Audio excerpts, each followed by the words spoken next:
Jaya plus செய்திகளுக்காக பூர்ணிமா. முதலில் corona virus தொற்று ஏற்படாமல் இருக்க கை சுத்தம் மிகவும் அவசியம். செய்திகளை விரிவாக பார்ப்பதற்கு முன்பாக தலைப்புச் செய்திகளை பார்க்கலாம்.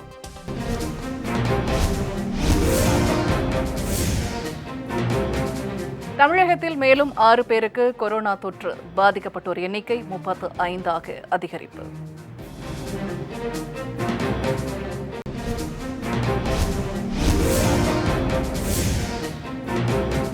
தமிழகத்தில் கொரோனா தடுப்பு நடவடிக்கை தீவிரம். விதிமுறைகளை மீறிய குற்றத்திற்காக 4100 பேர் மீது வழக்கு பதிவு.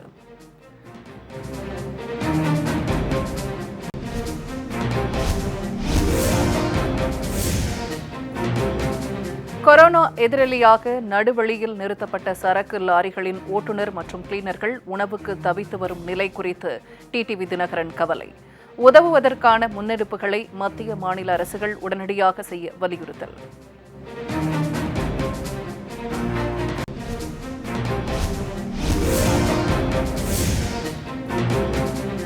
வீடு வாகன கடனுக்கான வட்டி விகிதம் குறைப்பு, 3 மாதங்களுக்கு இஎம்ஐ ஒத்திவைப்பு, ஆர்பிஐ அதிரடி அறிவிப்பு.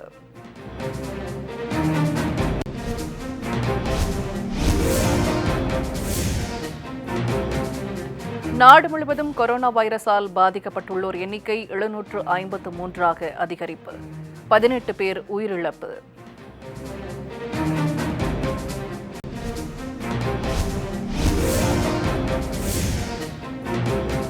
இந்தியாவில் கொரோனா பாதிப்பு சமூக தொற்றாக மாறவில்லை, மத்திய அரசு அறிவிப்பு.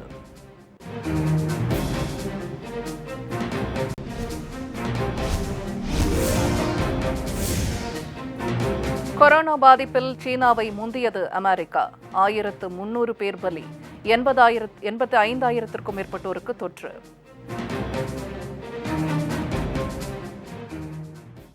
இனி செய்திகளை விரிவாக பார்க்கலாம். கொரோனா பாதிப்பு எதிரொலியாக நடுவழியில் நிறுத்தப்பட்ட சரக்கு லாரிகளின் ஓட்டுநர் மற்றும் கிளீனர்கள் உணவுக்கு தவித்து வரும் நிலையில் அவர்களுக்கு உதவுவதற்கான முன்னெடுப்புகளை மத்திய மாநில அரசுகள் உடனடியாக செய்ய வேண்டும் என அம்மா மக்கள் முன்னேற்றக் கழக பொதுச் செயலாளர் திரு டிடிவி தினகரன் கேட்டுக் கொண்டார். அம்மா மக்கள் முன்னேற்றக் கழக பொதுச் செயலாளர் திரு டிடிவி தினகரன் வெளியிட்டுள்ள டுவிட்டர் பதிவில், கொரோனா பாதிப்பை தடுப்பதற்காக ஊரடங்கு அறிவிக்கப்பட்டுள்ள நிலையில் அதற்கு முன்பாகவே தமிழகத்திலிருந்து வெளி மாநிலங்களுக்கு சரக்குகளை ஏற்றிச் சென்ற லாரிகள் நாட்டின் பல்வேறு இடங்களில் நடுவழியிலேயே நிறுத்தப்பட்டிருப்பதை சுட்டிக்காட்டியுள்ளார். சரக்கு லாரிகளில் சென்ற ஓட்டுநர்கள் மற்றும் கிளீனர்கள் உணவின்றி தவிக்கும் நிலை ஏற்பட்டுள்ளதாக வரும் செய்தி கவலையளிக்கிறது என்றும் அவர் தெரிவித்துள்ளார். மேலும் லாரிகளில் உள்ள பல லட்சம் ரூபாய் சரக்குகளுக்கு பாதுகாப்பில்லாத நிலை ஏற்பட்டிருப்பதாக சொல்லப்படுவதாகவும் திரு டிடிவி தினகரன் குறிப்பிட்டுள்ளார். எனவே மத்திய மாநில அரசுகள் இவர்களுக்கு உதவுவதற்கான முன்னெடுப்புகளை உடனடியாக செய்ய வேண்டும் எனவும் திரு டிடிவி தினகரன் கேட்டுக் கொண்டார். கொரோனா வைரஸ் தாக்கத்தால் ஏற்படும் பொருளாதார சரிவை எதிர்கொள்ள அதிரடி நடவடிக்கைகளை எடுத்துள்ள ரிசர்வ் வங்கி, வாகன வீட்டுக் கடன்களுக்கான வட்டியை குறைப்பது, 3 மாதங்களுக்கு இஎம்ஐ தவணையை ஒத்திவைப்பது உள்ளிட்ட அறிவிப்புகளை வெளியிட்டுள்ளது. மகாராஷ்டிர மாநிலம் மும்பையில் செய்தியாளர்களுக்கு பேட்டியளித்த ரிசர்வ் வங்கி ஆளுநர் திரு சக்தி காந்ததாஸ், கொரோனா வைரஸால் ஏற்பட்டுள்ள பொருளாதார பாதிப்பை எதிர்கொள்வோம் என்றும் பணவீக்கம் கட்டுக்குள் இருப்பதை ரிசர்வ் வங்கி உறுதிப்படுத்தும் என்றும் தெரிவித்தார். வங்கிகளுக்கான குறுகிய கால கடன் விகிதமான ரெப்போ விகிதம் 75 அடிப்படை புள்ளிகள் குறைக்கப்பட்டு 5.15% 4.4% குறைக்கப்படுவதாகவும், ரிவர்ஸ் ரெப்போ விகிதம் 90 அடிப்படை புள்ளிகள் குறைக்கப்பட்டு 4% நிர்ணயிக்கப்படுவதாகவும் அவர் குறிப்பிட்டார். ரெப்போ விகிதம் குறைப்பால் வீடு வாகனங்களுக்கான கடன் வட்டி குறைய வாய்ப்பிருப்பதாக குறிப்பிட்ட ஆர்பிஐ ஆளுநர் திரு சக்தி காந்ததாஸ், வட்டி குறைப்பால் மாத தவணைகளின் எண்ணிக்கையையும் குறையக்கூடும். வங்கிகளில் கடன் வாங்கிய தனிநபர், தொழில்துறையினர் மாத தவணையை செலுத்துவது 3 மாதங்களுக்கு ஒத்திவைக்கப்படுவதாகவும் கூறினார். பொருளாதார நிலையை ரிசர்வ் வங்கி தொடர்ந்து கண்காணித்து வருவதாக தெரிவித்த அவர், கொரோனா வைரஸ் பாதிப்பால் சர்வதேச அளவில் பொருளாதார மந்தநிலை ஏற்படக்கூடும் என்றும், கொரோனா வைரஸ் காரணமாக 150 ரிசர்வ் வங்கி ஊழியர்கள் தனிமைப்படுத்தப்பட்டுள்ளதாகவும் திரு சக்தி காந்ததாஸ் தெரிவித்தார். கொரோனா வைரஸ் பாதிப்பிலிருந்து காக்கும் வகையில் ரிசர்வ் வங்கி எடுத்த நடவடிக்கைகள் நடுத்தர வர்க்கத்தினர் மற்றும் தொழில்துறையினருக்கு உதவும் என்று பிரதமர் திரு நரேந்திர மோடி பாராட்டு தெரிவித்துள்ளார். கொரோனா வைரஸ் தாக்கத்தால் 3 மாதங்களுக்கு மாத தவணையை ஒத்திவைப்பது உள்ளிட்ட அதிரடி சலுகைகளை ரிசர்வ் வங்கி அறிவித்துள்ளது.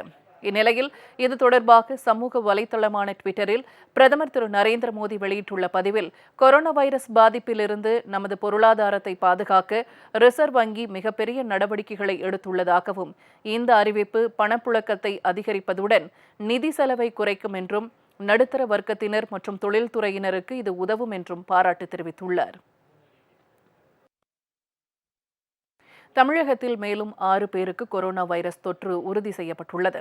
இதன் மூலம் பாதிக்கப்பட்டோர் எண்ணிக்கை 35ஆக உயர்ந்துள்ளது. தமிழகத்தில் நேற்று வரை 29 பேருக்கு கொரோனா தொற்று உறுதி செய்யப்பட்டிருந்தது. இன்று 6 பேருக்கு புதிதாக கொரோனா தொற்று உறுதி செய்யப்பட்டுள்ளதாக தமிழக சுகாதாரத்துறை அறிவித்துள்ளது. மதுரை, ஈரோடு, சென்னையை சேர்ந்த தலா 2 பேருக்கு கொரோனா இருப்பது உறுதியாகியுள்ளது. மதுரையில் கொரோனா பாதிப்பால் உயிரிழந்தவரோடு தொடர்புடைய 2 ஈரோட்டில் கொரோனா பாதிப்பால் சிகிச்சை பெற்று வரும் தாய்லாந்து நாட்டவரோடு தொடர்புடைய 2 சென்னையில் ஏற்கனவே நோய் தொற்று ஏற்பட்டவரோடு தொடர்புள்ளவருக்கும், அரியலூர் அரசு மருத்துவமனையில் சிகிச்சை பெற்று வரும் சென்னையை சேர்ந்த 26 வயது பெண்ணுக்கும் கொரோனா தொற்று உறுதி செய்யப்பட்டுள்ளது. இந்தியாவில் கொரோனா வைரஸால் பாதிக்கப்பட்டவர்களின் எண்ணிக்கை 753ஆக அதிகரித்துள்ளது. கர்நாடகாவில் 65 வயது முதியவர் பலியானதை அடுத்து பலியானோர் எண்ணிக்கை 18ஆக உயர்ந்துள்ளது. இந்தியாவில் கொரோனா வைரஸ் பாதிக்கப்பட்டோரின் எண்ணிக்கை 753ஆக அதிகரித்துள்ளது. இதில் 47 பேர் வெளிநாட்டவர்கள் ஆவர். அதிகபட்சமாக கேரள மாநிலத்தில் 137 பேர் கொரோனா வைரஸ் பாதிப்பால் பாதிக்கப்பட்டுள்ளனர். இதைத் தொடர்ந்து மகாராஷ்டிர மாநிலத்தில் 135 பேரும், கர்நாடக மாநிலத்தில் 55 பேரும், ராஜஸ்தான் மாநிலத்தில் 45 பேரும், தெலங்கானா மாநிலத்தில் 45 பேரும், தமிழகத்தில் 35 பேரும் கொரோனா வைரஸ் தொற்றால் பாதிக்கப்பட்டுள்ளனர். மேலும் 67 பேர் குணமடைந்துள்ளதாகவும் தெரிவிக்கப்பட்டுள்ளது. கர்நாடக மாநிலம் தும்கூரில் கொரோனா வைரஸால் பாதிக்கப்பட்ட 65 முதியவர் உயிரிழந்தார். இதன் மூலம் இந்தியாவில் பலியானோர் எண்ணிக்கை 18ஆக உயர்ந்துள்ளது. இதற்கிடையே கொரோனா குறித்து பரிசோதனை செய்ய 35 தனியார் ஆய்வகங்களுக்கு இந்திய மருத்துவ கவுன்சில் அனுமதி அளித்துள்ளது. உலகளவில் கொரோனா வைரஸ் பாதிப்பால் உயிரிழந்தோரின் எண்ணிக்கை 24,136ஆக அதிகரித்துள்ளது. கொரோனா வைரஸால் பாதிப்புக்குள்ளான நாடுகள் முடக்கப்பட்டுள்ளன. அதிகபட்சமாக இத்தாலியில் 8,215 பேரும், சீனாவில் 3,292 பேரும், ஸ்பெயினில் 4,365 பேரும், ஈரானில் 2,234 பேரும், அமெரிக்காவில் 1,301 பேரும், பிரான்சில் 1,696 பேரும், ஜெர்மனியில் 281 பேரும், சுவிட்சர்லாந்தில் 194 பேரும், பிரிட்டனில் 578 பேரும், தென்கொரியாவில் 139 பேரும், நெதர்லாந்தில் 434 பேரும் பலியாகியுள்ளனர். அமெரிக்காவில் நேற்று ஒரே நாளில் சுமார் 15,000 பேருக்கு கொரோனா தொற்று உறுதி செய்யப்பட்டதை அடுத்து கொடிய வைரஸால் பாதிக்கப்பட்டோர் எண்ணிக்கையில் சீனாவை அமெரிக்கா முந்தியது. அந்நாட்டில் இதுவரை 85,000க்கும் மேற்பட்டோருக்கு கொரோனா தொற்று உறுதி செய்யப்பட்டுள்ளது. உலகளவில் 5,37,432 பேருக்கு கொரோனா வைரஸ் பாதிப்பு உறுதி செய்யப்பட்டுள்ளதாகவும், கொரோனா வைரஸால் பாதிக்கப்பட்ட 1,24,451 பேர் குணமடைந்துள்ளதாகவும் கூறப்பட்டுள்ளது. உலகளவில் கொரோனா வைரஸால் பாதிக்கப்பட்டோரின் எண்ணிக்கையில் சீனாவை பின்னுக்கு தள்ளி அமெரிக்கா முதலிடத்தில் உள்ளது. கொரோனாவால் உலகம் முழுவதும் 5,33,015 பேர் பாதிக்கப்பட்டுள்ளனர்.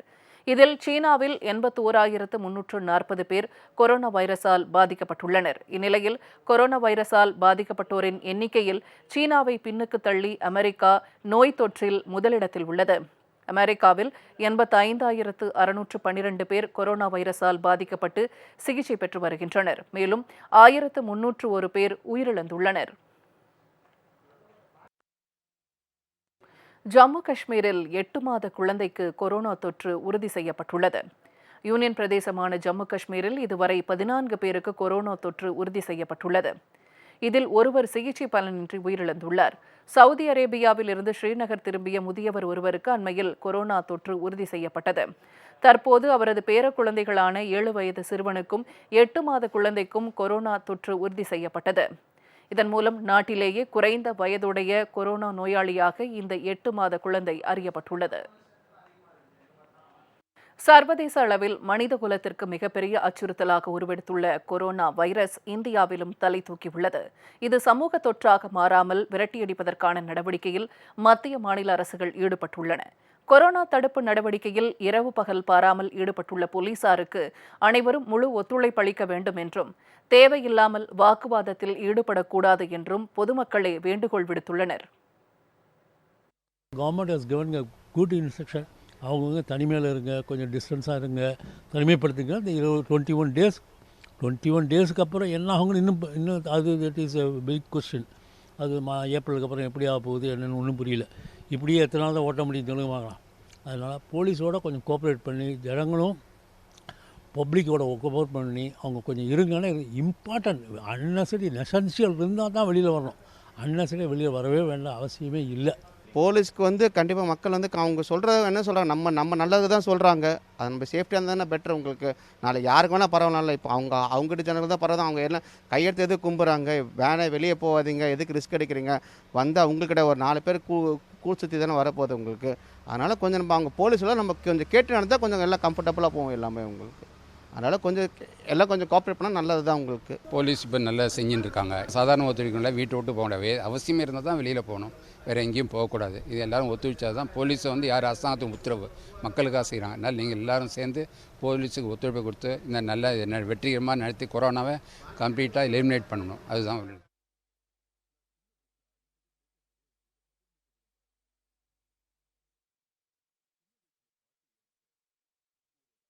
கொரோனா அச்சத்தை தவிர்த்து போக்குவரத்து வாகனங்களின் எண்ணிக்கையை குறைக்கவும், அத்தியாவசிய பணிகளுக்கு மட்டுமே வாகனங்களை அனுமதிக்கும் பணிகளில் காவலர்கள் ஈடுபட்டு வருகின்றனர். சென்னை எழும்பூர் பகுதியில் பொதுப்பணித்துறை, மாநகராட்சி, சுகாதாரத்துறை உள்ளிட்ட பணியாளர்கள் வாகனங்களில் செல்வதும், மருத்துவமனை மருந்துகள் வாங்குவதற்காக பொதுமக்கள் செல்வதற்கும் போக்குவரத்து காவலர்கள் அனுமதித்து வருகின்றனர். அனைத்து வாகனங்களையும் நிறுத்தி என்ன தேவைக்காக செல்கின்றனர் என்பது குறித்து ஒவ்வொருவரையும் விசாரித்து அனுப்புவதாக போக்குவரத்து காவலர் தெரிவித்தார்.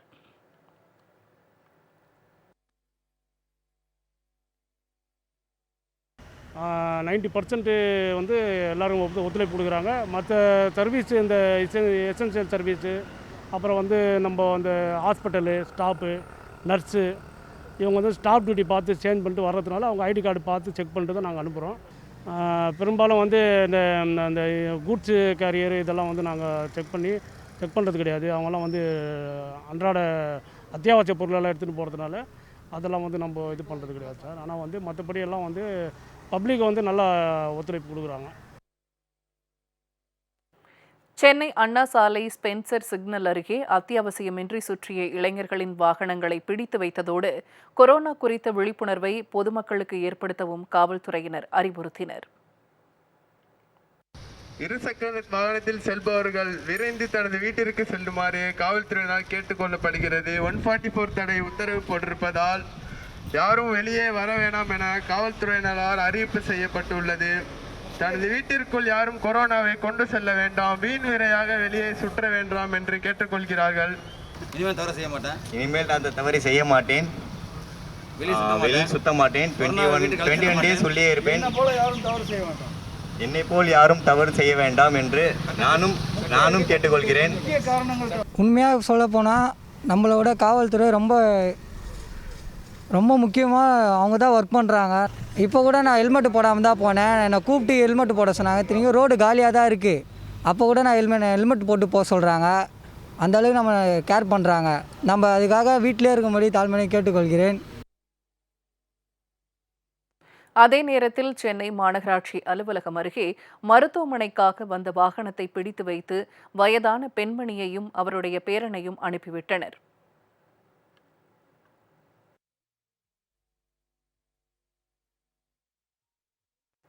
வெளிநாடுகளில் இருந்து ஊர் திரும்பிய 4125 பேர் தனிமைப்படுத்தப்பட்டு கண்காணிக்கப்பட்டு வருவதாக ராமநாதபுரம் மாவட்ட ஆட்சியர் திரு வீரராகவராவ் தெரிவித்துள்ளார். ராமநாதபுரத்தில் செய்தியாளர்களிடம் பேசிய அவர் 200 படுக்கைகள் கொண்ட கொரோனா சிறப்பு வார்டு தயாராக இருப்பதாகவும் குறிப்பிட்டார். நம்மளுடைய ராமநாதபுரம் மாவட்டத்தில் 4125 பேர் வெளிநாடுகளிலிருந்து வந்தவர்களை நம்ம ஊர் மக்களை ஹவுஸ் குவாரண்டைன் பண்ணி மானிட்டர் பண்ணிகிட்டே இருக்கிறோம். அதே போல் நமக்கு ஹாஸ்பிட்டல் ஐசோலேஷன் வார்ட்ஸ் நம்மளுடைய கவர்மெண்ட் ஹாஸ்பிட்டல் ராம்நாடு, பரமக்குடி மற்றும் பாதிபனூர், தேவிப்பட்டினத்தில் கிட்டத்தட்ட 200 பெட்ஸ் ரெடி பண்ணி வச்சுருக்கிறோம். ஒரு தனியாக இருக்கிற ஒரு தனியார் மருத்துவமனை நம்ம இந்த பர்பஸ்க்காக எக்ஸ்க்ளூசிவாக 50 பெட் இருக்கிறது தயார் பண்ணி வச்சுருக்கிறோம். இதுவரை 3 பேருக்கு டெஸ்ட் பண்ணியிருக்கிறோம். எல்லாரும் நெகட்டிவ் தான். ஆனாலும் அவர் 30 டேஸ் நம்ம கண்காணிச்சுட்டே இருக்கிறோம். நெகட்டிவ் இருக்குது, இதுவரை யாரும் இல்லை, பாசிட்டிவ் இல்லை. ஆனாலும் அலட்சியமாக இருக்கக்கூடாது, கவனமாக இருக்க வேண்டியது இருக்கும். இதனுடைய நோய் பரவக்கூடிய தருணம், பரவக்கூடிய விதம் நம்ம புரிஞ்சுட்டு செயல்படுத்த வேண்டியது தெரிவித்துக்கொள்ளும். தமிழகத்தில் ஊரடங்கை மீறி வெளியே நடமாடிய 4100 பேர் மீது போலீசார் வழக்கு பதிவு செய்துள்ளனர். நாடு முழுவதும் ஏப்ரல் 14ஆம் தேதி வரை ஊரடங்கு பிறப்பிக்கப்பட்டுள்ளது. இதனால் அத்தியாவசிய தேவைகள் தவிர எதற்காகவும் மக்கள் வீட்டை விட்டு வெளியே வர வேண்டாம் என்று அறிவுறுத்தப்பட்டுள்ளது. தமிழகத்தில் வரும் 31ஆம் தேதி வரை 144 தடை உத்தரவு பிறப்பிக்கப்பட்டுள்ளது. இதை கண்காணிக்க பறக்கும் படையும் அமைக்கப்பட்டுள்ளது. ஊரடங்கை மீறி வெளியே சுற்றுவோர் மீது போலீசார் நடவடிக்கை மேற்கொண்டு வருகின்றனர். இந்த நிலையில் தமிழகம் முழுவதும் தடையை மீறி வெளியே சுற்றிய 4100 பேர் மீது வழக்கு பதிவு செய்யப்பட்டுள்ளதாக காவல்துறை தெரிவித்துள்ளது. தமிழகம் முழுவதிலும் கொரோனா தடுப்பு நடவடிக்கையில் சுகாதாரத்துறை மற்றும் மாநகராட்சி ஊழியர்கள் தீவிரமாக ஈடுபட்டுள்ளனர். தூத்துக்குடியில் மாநகராட்சி பணியாளர்கள் தங்களுக்கு கையுறை, முகக்கவசம் போன்ற பாதுகாப்பு உபகரணங்கள் வழங்கப்படவில்லை என வேதனை தெரிவித்தனர். தற்போது கொரோனா வியாதின்னு சொல்லி ஒரு பரவலாக இருக்குது. தூத்துக்குடி மாநகராட்சியில் துப்புரவு பணியாளர் 150 200 பேருக்கு மேலேயே வேலை பார்க்காங்க. இன்றைக்கி நைட்டும் பகலுமே அவங்க நல்ல முறையில் அள்ளுறாங்க. அவங்களுக்கு மாஸ்க்கும் கிடையாது, கை உரையும் கிடையாது. இதனால் அவங்களுக்கு வியாதி பரவுறதுக்கு வாய்ப்பு இருக்குது. இதனால் மாநகராட்சி உடனே நடவடிக்கை எடுத்து அவங்களுக்கு மாசும் அந்த கை உரையும் வழங்கும்படி தாழ்மையிடம் கேட்டுக்கொள்ளும். தூர்தர்ஷன் தொலைக்காட்சியில் சுமார் 30 ஆண்டுகளுக்கு முன்னர் ஒளிபரப்பாகி வந்த ராமாயணம் தொடர் பொதுமக்களின் வேண்டுகோளுக்கு இணங்க நாளை முதல் மறு ஒளிபரப்பு செய்யப்படுவதாக மத்திய அரசு அறிவித்துள்ளது. கடந்த 1980களின் இறுதியில் தூர்தர்ஷனில் ஒளிபரப்பப்பட்ட ராமாயணம் தொடர் பொதுமக்களிடையே பெரும் வரவேற்பை பெற்றிருந்தது. இந்நிலையில் மத்திய தகவல் மற்றும் ஒலிபரப்புத்துறை அமைச்சர் திரு பிரகாஷ் ஜவடேகர் வெளியிட்டுள்ள ட்விட்டர் பதிவில் பொதுமக்களின் கோரிக்கைக்கிணங்க ராமாயணம் தொடர் நாளை முதல் மறு ஒளிபரப்பு செய்யப்படுவதாக தெரிவித்துள்ளார். கொரோனா அச்சுறுத்தலை அடுத்து நாடு முழுவதும் ஊரடங்கு பிறப்பிக்கப்பட்டு மக்கள் வீடுகளுக்குள்ளேயே முடங்கியுள்ளனர். இந்த சூழலில் தூர்தர்ஷனில் நாளை முதல் ராமாயணம் மறு ஒளிபரப்பு செய்யப்பட உள்ளது. காலை 9 மணி முதல் 10 மணி வரை ஒரு அத்தியாயமும், இரவு 9 மணி முதல் 10 மணி வரை ஒரு அத்தியாயமும் ஒளிபரப்பப்படும் என்பதை மகிழ்ச்சியுடன் தெரிவித்துக் கொள்வதாக திரு பிரகாஷ் ஜவடேகர் குறிப்பிட்டுள்ளார். திருவள்ளூர் மாவட்டம் கும்மிடிப்பூண்டியில் எண்ணெய் சேமிப்பு கிடங்கில் பயங்கர தீ விபத்து ஏற்பட்டது. கும்மிடிப்பூண்டி சிப்காட்டில் உள்ள எண்ணெய் சேமிப்பு கிடங்கில் திடீரென ஏற்பட்ட தீ காரணமாக அப்பகுதி முழுவதும் கரும்புகை பரவியது. சம்பவ இடத்திற்கு சென்ற தீயணைப்புத் துறையினர் 2 தீயணைப்பு வாகனங்கள் மூலம் தீயை அணைக்கும் பணியில் ஈடுபட்டனர்.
இத்துடன் செய்திகள் நிறைவடைந்தன. அடுத்தடுத்த நிகழ்வுகளுக்கு தொடர்ந்து பாருங்கள் ஜெயா பிளஸ் செய்தி சேனலை.